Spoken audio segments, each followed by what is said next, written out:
ayam ayamnya.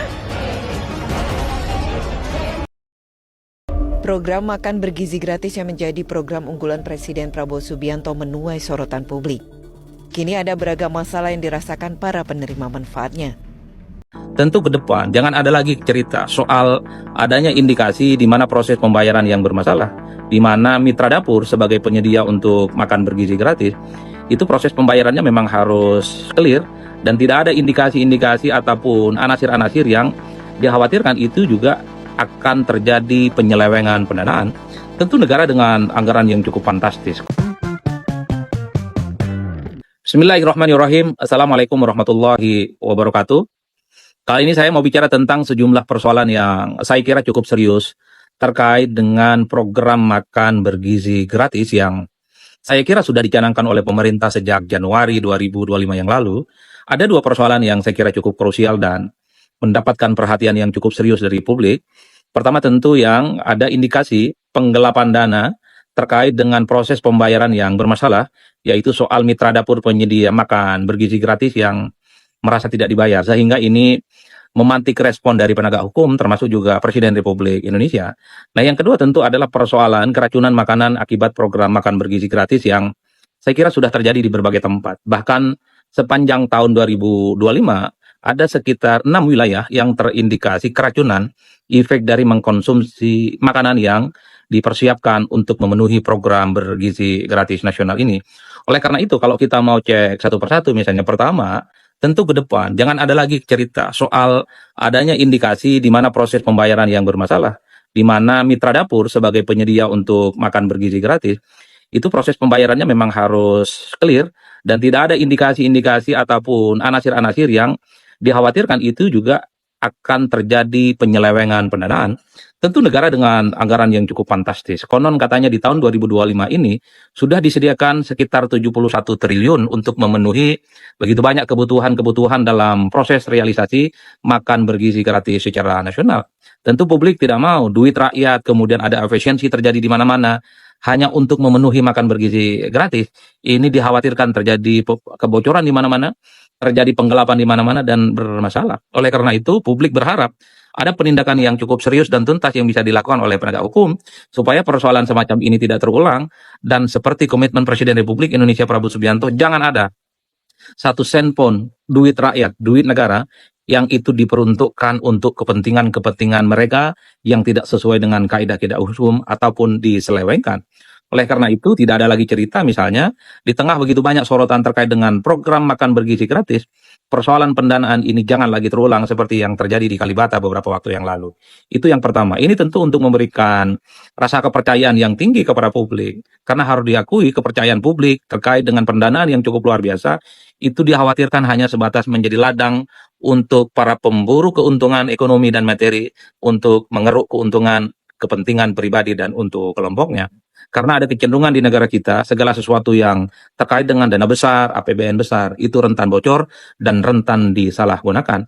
Oleh karena itu, terkait dengan proses pembayaran yang bermasalah, sekalipun itu hanya kasusnya misalnya di Kalibata, di mana ada mitra dapur penyedia makanan MBG itu yang merasa tidak dibayar, saya kira memang prosesnya harus clear, harus tuntas, dan jangan lagi ada cerita semacam ini, sehingga publik percaya bahwa triliunan anggaran yang ini diambil dari duit negara itu memang diperuntukkan sesuai dengan kebutuhan adik-adik kita yang membutuhkan, yaitu soal program makan bergizi gratis. Itu yang pertama. Yang kedua soal kasus keracunan massal yang saya kira ini sudah terjadi di berbagai tempat. Kalau tidak salah, saya kira kalau kita cek satu persatu, sepanjang tahun 2025 ini ada sekitar 6 wilayah yang di mana siswanya itu keracunan secara massal. Misalnya ada kasus luar biasa di Cianjur, ada sekitar 78 siswa yang dia itu tergejala keracunan setelah makan bergizi gratis nasional. Apa indikasinya? Mereka mual-mual, ada yang muntah-muntah, sakit perut, itu dikaitkan dengan makanan yang dinilai sudah basi dan sudah tidak layak untuk dikonsumsi. Tentu ini menjadi sesuatu yang cukup serius untuk diinvestigasi. Kenapa problem semacam ini terjadi di tengah keinginan kita untuk melakukan bagaimana program makan bergizi ini memang sesuai dengan harapan. Tidak hanya di Cianjur, saya kira ada di SDN 3 Dukuh, Sukoharjo, ada sekitar 40 siswa yang juga terindikasi keracunan makanan. Kemudian juga berlanjut ke SDN 33 Bombana di Sulawesi Tenggara. banyak sekali siswa-siswa yang kemudian muntah ya, sakit perut dengan dugaan makan yang dianggap juga tidak layak dan terindikasi sudah basi. Selain di 3 tempat itu, ada di tempat lain, yaitu di SDN Proyonanggan di Batang. Ada sekitar 60 siswa yang juga terindikasi keracunan setelah mengkonsumsi program makan bergizi gratis. Kemudian ada SD Katolik di Andaluri di Wain Gapau, ada sekitar misalnya 29 siswa, kira-kira begitu, juga terindikasi keracunan. Dan yang terakhir itu adalah SDN 2 Alaswangi di Pandeglang, 40 siswa. Saya kira ini menjadi catatan-catatan yang cukup serius di mana ada indikasi-indikasi keracunan makanan terkait dengan program makan bergizi gratis nasional. Yang ingin saya katakan adalah program makan bergizi gratis yang sebenarnya sudah dimulai oleh pemerintah mulai Januari 2025, ini memang sasaran target pelaksanaan MBG itu adalah untuk 550.000 siswa di 26 provinsi. Oleh karena itu, ketika ada persoalan-persoalan yang misalnya tadi terkait dengan kekhawatiran ada penyalahgunaan soal anggaran, termasuk juga keracunan yang terjadi di berbagai tempat, seperti yang saya kira dilansir oleh begitu banyak media online, jangan lagi ada cerita itu terulang, karena soal program makan bergizi gratis, saya kira negara kita itu sudah melakukan segala-galanya, efisiensi sudah dilakukan, bahwa program makan bergizi gratis ini sebagai upaya, supaya adik-adik kita dipersiapkan sebagai generasi emas, supaya Indonesia itu menjadi negara yang mantap, kemudian negara yang solid, dan tentu saja menjadi negara-negara yang relatif bisa berkompetisi dengan negara-negara lain. Salah satu kuncinya adalah bagaimana asupan gizi itu dipersiapkan untuk melahirkan SDM-SDM yang berkualitas.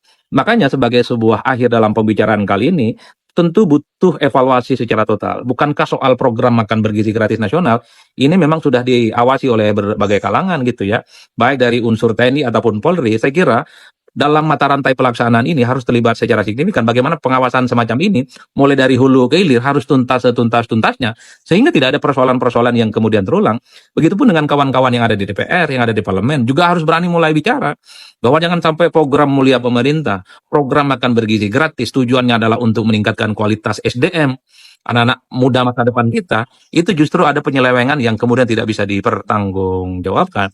Jadi semua eksponen, semua stakeholder mestinya proaktif, karena ini adalah program emas saya kira yang mesti disupport. Meski begitu, catatan-catatan kritis, persoalan-persoalan yang cukup serius, yang sudah tadi saya sebutkan satu persatu, jangan lagi terulang, karena kita tentu berharap bahwa persoalan program makan bergizi gratis itu tepat sasaran dengan dana yang cukup luar biasa, dan yang paling penting bisa melahirkan generasi emas yang kemudian bisa diandalkan. Kalau kita belajar pada negara-negara lain, misalnya seperti Jepang ataupun Swedia dan bahkan Amerika yang sejak lama misalnya sudah melakukan program makan bergizi gratis nasional, saya kira satu ya, memang harus disediakan dapur, di mana dapur itu melekat pada sekolah, dapur sekolah dengan koki yang kemudian bisa dipertanggungjawabkan, sehingga kesalahan-kesalahan yang terkait dengan keracunan makanan itu tidak lagi terulang. Artinya apa? Dapur sekolah itu terintegrasi, dan kemudian yang paling penting ada juru masak ataupun koki-koki yang sebenarnya dia sudah verified. Dia itu adalah koki yang sebenarnya terkonfirmasi adalah yang bisa diandalkan. Sehingga soal menu yang bisa dikonsumsi itu tidak ada persoalan apapun, tidak ada lagi cerita tentang basi, kemudian tak ada lagi cerita tentang tidak layak untuk dikonsumsi, dan seterusnya dan seterusnya. Bahkan soal program makan bergizi gratis misalnya seperti di Jepang ataupun di Swedia, kalau tidak salah ada misalnya siswa itu bisa mengusulkan untuk menu-menu tertentu. Misalnya ada siswa itu kan tidak ada yang tidak suka daging, ada juga yang tidak suka sayur. Itu bisa request kepada dapur sekolah. Artinya apa? Pendekatannya tidak top down, tapi ditanyakan kepada pihak sekolah, termasuk kepada anak-anak, kira-kira menu apa yang mereka sukai dan kemudian aman untuk dikonsumsi. Itulah yang saya kira soal program makan bergizi gratis nasional harus melibatkan siswa, harus melibatkan sekolah dalam konteks untuk mengidentifikasi kira-kira menu apa saja yang disukai oleh mereka, terutama mereka yang misalnya punya alergi. Kan banyak juga siswa-siswa dan adik-adik kita misalnya alergi makan telur, alergi makan udang, alergi makan sayur, alergi makan daging. Artinya apa? Menu program makan bergizi gratis ini kan tidak bisa disamakan. Tentu harus disesuaikan dengan kebutuhan, dan yang paling penting bisa menghindari apa yang disebut dengan keracunan ataupun alergi sehingga tidak ada kekisruhan. Itu yang terjadi di negara-negara lain seperti di Jepang, Swedia ataupun di Amerika. Bahkan kalau mau jujur ya, soal menu yang ditampilkan oleh makan bergizi gratis, kalau kita belajar di Amerika misalnya ataupun di USA, itu kan ada website yang bisa diakses di setiap sekolah. Ketika ada menu soal program makan bergizi gratis, ada website yang kemudian bisa dibuka kepada publik. Kira-kira menu apa saja yang kemudian bisa dikonsumsi, sehingga itu bisa dipantau dan bisa dikoreksi untuk menciptakan bagaimana program makan bergizi gratis ini aman, lancar, dan tentu saja sesuai dengan harapan. Oleh karena itu, bagi saya secara prinsip yang ingin saya katakan adalah bahwa program makan bergizi ini adalah program bagus, ini adalah program prioritas pemerintah, legasi yang ingin diwujudkan oleh Presiden Republik Indonesia dengan anggaran yang cukup fantastis karena ini telah membuat begitu banyak kebijakan-kebijakan seperti efisiensi hanya untuk bagaimana Indonesia sukses melaksanakan program makan bergizi gratis secara nasional. Tujuannya adalah untuk mempersiapkan generasi emas di masa yang akan datang. Meski begitu, tentu kita tidak mau dalam level pelaksanaannya ada peristiwa-peristiwa yang sudah kita diskusikan sejak awal soal pendanaan mitra dapur makan bergizi yang misalnya belum dibayar, itu dikhawatirkan terjadi manipulasi, termasuk juga soal fenomena keracunan di sejumlah wilayah. Tentu di masa-masa yang akan datang, peristiwa semacam ini jangan lagi terulang. Dan yang paling penting kalau kita belajar dari negara-negara lain yang sudah melakukan program makan bergizi gratis secara nasional, yang sudah lama, itu butuh pengawasan dari semua pihak, bahkan sekolah, bahkan siswa, bahkan pihak orang tua itu juga dilibatkan dalam proses bagaimana pengawasan-pengawasan terkait dengan realisasi program makan bergizi ini sesuai dengan harapan. Oleh karena itu, betul memang program makan bergizi ini adalah program pemerintah, tapi sekolah, siswa, dan orang tua tentu perlu dilibatkan dalam konteks ini semua, terutama terkait dengan menu yang disiapkan. Itulah yang saya kira menjadi catatan penting bagaimana program makan bergizi gratis nasional itu kemudian terus diwujudkan dan semakin ditingkatkan di masa-masa yang akan datang. Begitu banyak kritik yang muncul terkait dengan program makan bergizi gratis nasional, terkait dengan masalah-masalah yang sudah saya sampaikan tadi. Ada yang bilang ini di stop dulu, ini harus dievaluasi secara total, dan ini dianggap sebagai sebuah program yang dinilai belum siap. Tapi overall ya, di tengah begitu banyak aspirasi yang muncul di kalangan masyarakat, kalau saya tetap pada barisan bahwa program makan bergizi gratis ini tetap penting, tetap harus dilanjutkan oleh pemerintah, dan yang paling penting adalah pada level implementasi, jangan lagi ada persoalan-persoalan yang terkait dengan kekisruhan, jangan lagi ada keracunan, jangan lagi ada keluhan program dapur penyedia makan bergizi ini misalnya merasa tidak dibayar dan seterusnya dan seterusnya. Halo teman-teman, berjumpa bersama saya di Politik Dangi. Ya, sangat disayangkan ya bagaimana kabar program MBG ya selama ini kurang kita ketahui teman-teman. Dan apa yang disampaikan Adi Praitno ya tentang analisis MBG kali ini sangat membuat kita terkejut. Kenapa? Ternyata ada beberapa problem masalah yang terjadi di MBG teman-teman ya di beberapa daerah, mulai dari vendor yang tidak dibayar, kemudian ada siswa-siswi yang keracunan ya. Ini membuat perhatian kita bersama teman-teman ya, dan harusnya pemerintah mengevaluasi bagaimana pelaksanaan MBG ini di lapangan ya, bagaimana vendornya, bagaimana yang mengaturnya di bawah ya. Pemerintah harus lebih tegas lagi supaya ini berjalan teman-teman. Bagaimana menurut kalian?